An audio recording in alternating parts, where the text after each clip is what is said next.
E aí, galera, agora nós vamos para a questão de número 12, uma questão que vai falar da relação interdiscursiva. Professor, o que é uma relação interdiscursiva? Uma relação de complementação, aditamento e expansão. Imaginemos o seguinte, eu tenho o texto 1, que fala sobre um assunto, certo? E o texto 2, que provavelmente também fala sobre o mesmo assunto. Mas não necessariamente ambos estão juntos ou dependem do outro. Se eu colocar um texto do lado do outro, automaticamente haverá uma relação de complementação, aditamento e expansão. A noção que você teria sobre a situação necessariamente iria melhorar, para que você pudesse interpretar esse texto. Texto 1. Um pai conseguiu na Justiça de Rondônia uma liminar para impedir o desligamento de aparelhos do filho adolescente de 13 anos, diagnosticado com morte cerebral. A decisão é do juiz plantonista Dalmo, da comarca de Porto Velho, que ressaltou a necessidade de observar a proteção à vida, que é o maior bem jurídico tutelado. Pronto, a decisão foi do juiz, certo? A ortotanásia no Brasil é permitido. Tio, o que é a ortotanásia? Orto quer dizer correção. Quando não há mais respostas, como foi constatado bem aqui, cerebral, a junta médica tem ou acha por bem, baseada ou devidamente fundamentada, que o desligamento deve ser procedido. Isso é chamado de ortotanásia, mas não regulamentada. Então, o fato de não ser regulamentada por lei deu brecha para que o juiz, não permitisse o ato, sim, justamente pelo fato de não ser regulamentada por lei, mas sim por meio de uma resolução.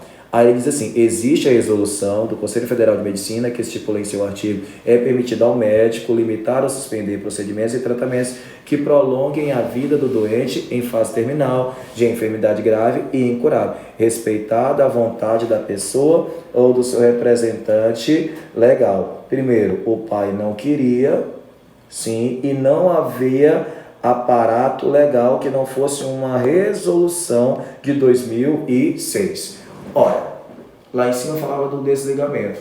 O pai não aceitou, então, bem no finalzinho já deixa bem claro também do texto 2. Segundo, o que foi alegado é que havia uma brecha, sim, já que não era regido por lei, mas sim por uma resolução, e eles se valeram disso.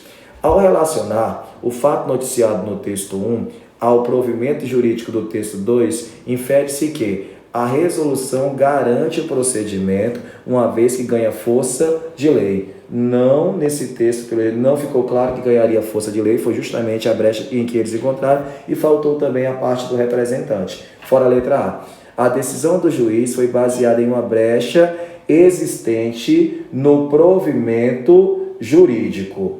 Vamos bem aqui.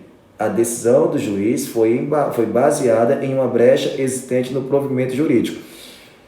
Há um provimento jurídico, só que pelo jeito não é visto como lei, mas sim como uma resolução. Vamos deixar bem aqui.